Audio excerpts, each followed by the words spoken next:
मोहम्मद नवाज शरीफ 20 साल बाद चौधरी शुजात हुसैन की रहायशगाह पर पहुंचे।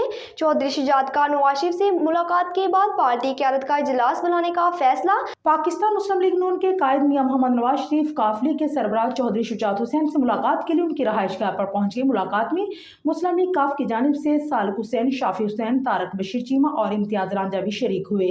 नवाज शरीफ ने चौधरी शुजात हुसैन की खैर दराफ्त की और चौधरी शुजात हुसैन ने नवाज शरीफ के लिए नेक ख्वाहिशात का इजहार किया। साबिक वज़ीर आज़म नवाज शरीफ चौधरी शुजात हुसैन से मिलने, उनकी सेहत के बारे में दरियाफ्त करने 2 दहाइयों बाद सरबराह काफिले की रहायशगाह पर पहुंच गए, जहां दोनों रहनुमाओं के दरमियान होने वाली मुलाकात में मुल्क की मौजूदा सियासी सूरत-हाल और आइंदा इंतखाबात के बारे में तबादला ख्याल किया गया। मुलाकात में नून लीग और काफिले के दरमियान इलेक्शन में सीट एडजस्टमेंट और सियासी इत्तेहाद पर भी गौर किया गया। मुस्लिम लीग नून और मुस्लिम लीग काफ की क़यादत आइंदा आम इंतखाबात में बाहमी ताउन पर बातचीत की गई। मुलाकात में मुस्लिम लीग नून ने सीट एडजस्टमेंट के लिए मुस्लिम लीग काफ को सीटों की तादाद के हवाले से पेशकश की।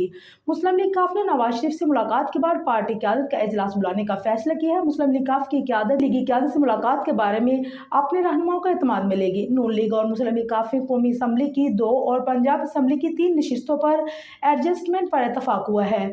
मुस्लिम लीग नून ने MPA की 3 सीटों और कौमी असम्बली की 2 नशिस्तों पर सीट एडजस्टमेंट की ऑफर की। चौधरी सालिक हुसैन और तारक बशीर के लिए कौमी असम्बली की सीट एडजस्टमेंट पर इतफाक हुआ। चौधरी सालिक हुसैन और तारक बशीर चीमा MNA का इलेक्शन लड़ेंगे।